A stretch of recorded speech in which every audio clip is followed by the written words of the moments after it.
Por otro lado, en la capital hay un problema, Santana. La Uno. Policía Nacional arrestó a un estadounidense de 38 años.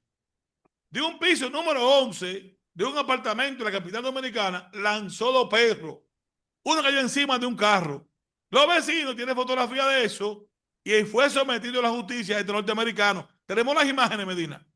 Este norteamericano fue sometido a la justicia y fue arrestado mediante una orden judicial por violar la ley protección animal. Y como ciudadano norteamericano debe saber que en República Dominicana tampoco se va a permitir que vengan aquí a maltratar a los animales.